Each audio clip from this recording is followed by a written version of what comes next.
So that's it, guys. It's time to cash in the 401ks. It's time to cash in your crypto, sell your art, sell your houses, sell everything and buy watches, because accordingly, watches are outperforming the Dow Jones Industrial Index, outperforming real estate, outperforming gold.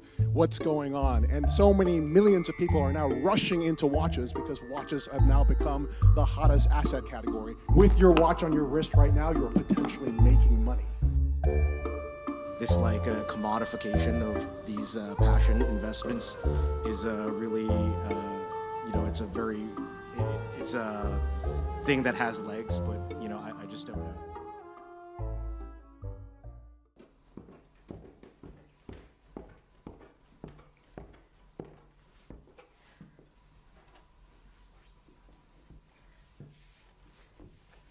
Money is killing horology. I've said this before and so many people disagreed with me, but I think it's worth repeating. Watches are not assets and should not be treated as such. And I think watches being treated as their own alternative asset class goes so against the very heart of horology. I know this sounds pretentious, and I guess it is. But I think people who view watches as financial assets and the people who love their watches mostly for their monetary gain they can make through them are, in short, ruining this otherwise wonderful hobby. But it hasn't always been this way. It's only been within the last couple decades or so that the investing world has taken serious interest in the world of wristwatches, and we are living in the results of this. Money is fucking killing the joy of wristwatches and watch collecting and horology. Not convinced?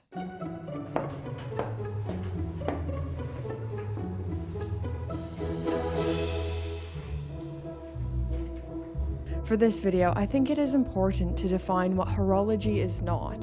Horology is not an asset class, a commodity, a percentage of an investment portfolio to be bought low and sold high.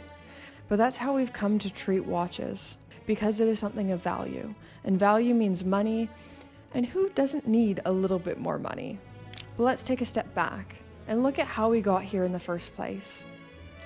As far back as we know in human history, people have gone to great lengths to surround themselves with things they find beautiful.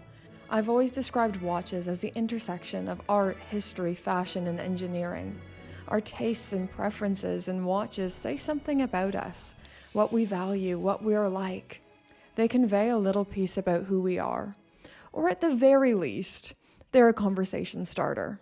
But of course, it's humans who collect watches, so sometimes it brings in the grosser side of our human nature.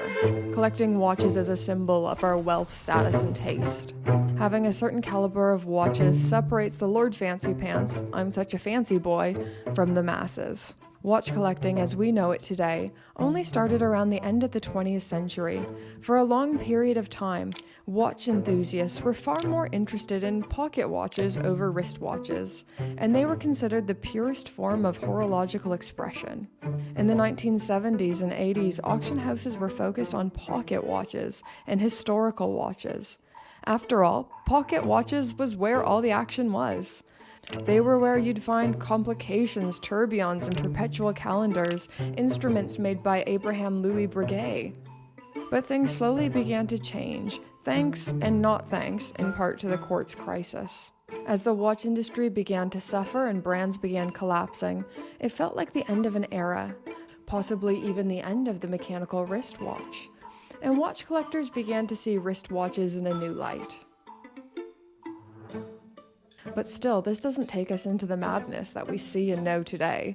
As recent as 1998, you could walk into your authorized dealer, pick up that GMT Master BLRO sat in the window. And if you wanted to sell that same GMT Master in a couple years' time, you could sell it for about the retail price or marginally less. It would still hold its value, but nothing like we're seeing today. Yeah. That craziness hadn't begun yet. So how did we get here? People are now rushing into watches because watches have now become the hottest asset category. But if you can build a portfolio today and look back or look forward 10 years from now, I think it makes a lot of sense, but it's got to be a buy and hold strategy.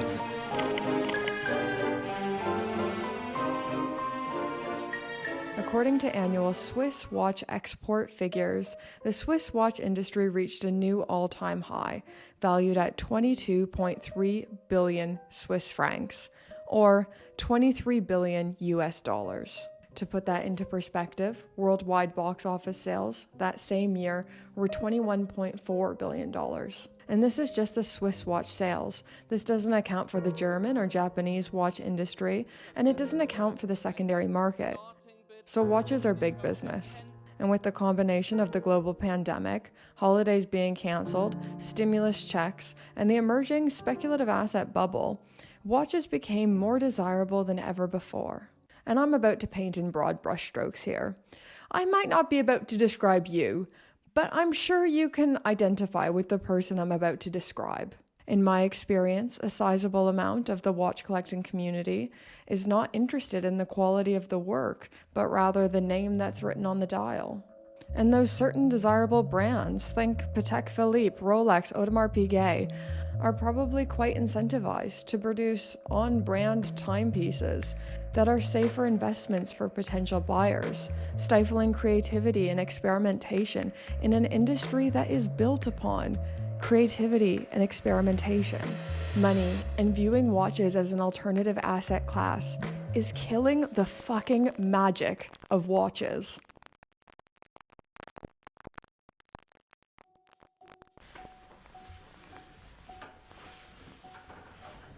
At its best, watches are the intersection of art, history, fashion, and engineering, and it represents something bigger than ourselves.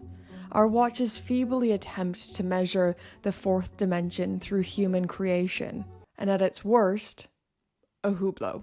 Well, no, I should correct myself.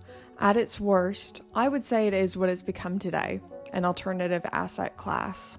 People get upset with me when I say watches aren't investments and should not be viewed as such. They think it's me being snobby or simply not understanding what an asset is. I understand that they have become assets, but I think this attitude of treating watches as a percentage of an investment portfolio, treating timepieces like a day trader treats his stock, is so against the very spirit of horology, and I refuse to treat timepieces in this way. I might be over-romanticizing this, but watches and clocks are these long-term items that we're meant to care for. We are custodians of them until one day we pass them along to someone else, and hopefully this watch has a whole new meaning to the person we pass it along to. These are items bigger than ourselves that connect us to the rich tradition of timekeeping, dating back to ancient humans, and we still cannot master time today. To me, this isn't just a watch. It's not a throwaway item like an H&M t-shirt. It's a timepiece. And when I see people buy timepieces to hold them for short term and flip them for a profit, it feels kind of offensive to what this whole thing is all about. It's day trading with the intersection of art, history, fashion, and engineering. And if you don't see the difference between wristwatches and stocks, timepiece custodians, and corporate shareholders, I'm afraid to inform you. You don't get it. I must sound so snobby right now. Oh my gosh, I'm gonna hear about this in the comments. And you know, I get it. Sometimes you fall in hard times and you have to sell that watch you love. For most of us, money is a bit tight, so when we spend our money, it is quite wise to put it in something that doesn't instantly lose its value. Like, I get it, these are things I think about too, but we have a problem in watch collecting culture when we know our watch's secondary value before we know its reference number. I don't know. Maybe I'm being a bit silly. I don't know. I don't want to sound like money's not a factor in buying things, because it is.